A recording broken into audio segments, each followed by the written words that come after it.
Out of all game companies out there, none shines brighter than Nintendo, with innovative titles like Mario Brothers, The Legend of Zelda, and of course, Pokemon. Pokemon has been the influence for much of media, even to this day. It's been around for years and has influenced many of our childhoods, and is still influencing people today. Starting off in Gen 1 with Red and Blue, released in 1995, it started the revolution that was Pokemon. Going off through Gen 2, 3, 4, 5, and finally 6, Pokemon kept staying strong, going from the original 150 to 700 plus Pokemon, with 18 types and a battle system that will make your mind explode. There have been many Pokemon games that weren't part of the main series. There's Pokemon Snap, Coliseum, Troze, Pinball, Pokepark, Pokemon Ranger, Hey You Pikachu, and many more. The whole concept of Pokemon is to train and raise creatures that go by the name of Pokemon, whereas they were originally called Pocket Monsters. Nowadays, there are over 700 Pokemon to find, capture, and raise, encapsulated in Pokeballs. Each Pokeball has a distinct catch rate and its effectiveness. The Pokeball has a catching multiplier of 1, meaning to catch something, you're going to need to work hard for that catch. The Great Ball raises that multiplier by 1.5, raising the rate of successful capture. Ultra Balls double that, the capture rate of Pokeballs, and the Master Ball, the one-turn catch-all with a capture multiplier of 255, making anything an instant capture. There are other Pokeballs that heighten the capture rate in certain conditions. Here are a few. Level Ball, the higher your Pokemon level is, the better. Heavy Ball, the capture rate heightens the heavier the Pokemon. Timer Ball, the longer you've been in the battle, the better.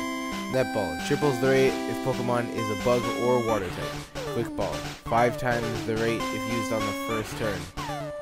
Great for Pokemon that run away. And finally, the Dust Ball, which has a 3 times capture rate in caves and at night. Now into battling.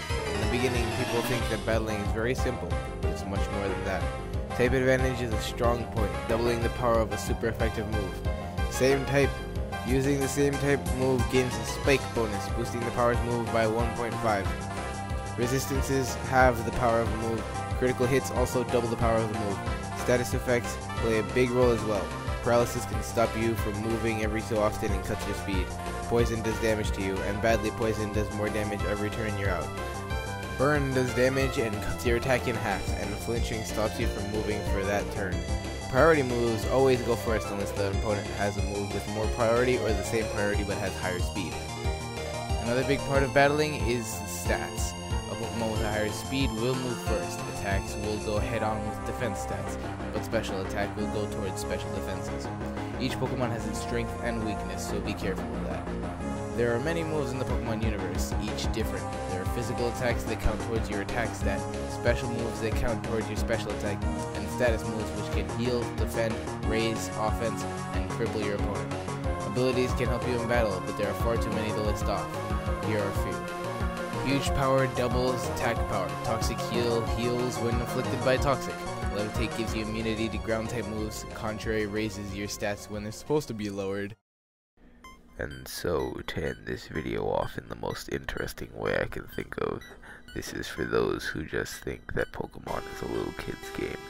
Here are some of the most disturbing and dark Pokedex entries from the creators and designers of Pokemon. Enjoy. Cubone pines for the mother it will never see again. Seeing a likeness of its mother in the full moon, it cries. The stains on the skull the Pokemon wears are made by the tears it sheds. Phantom. According to old tales, these Pokemons are stumps possessed by the spirits of children who died lost in the forest. Drowsy. It remembers every dream it eats. It rarely eats adults' dreams because children's dreams are much tastier. Hypno. It carries a pendulum-like device. There was once an incident where it took away a child it hypnotized. Gorgeous.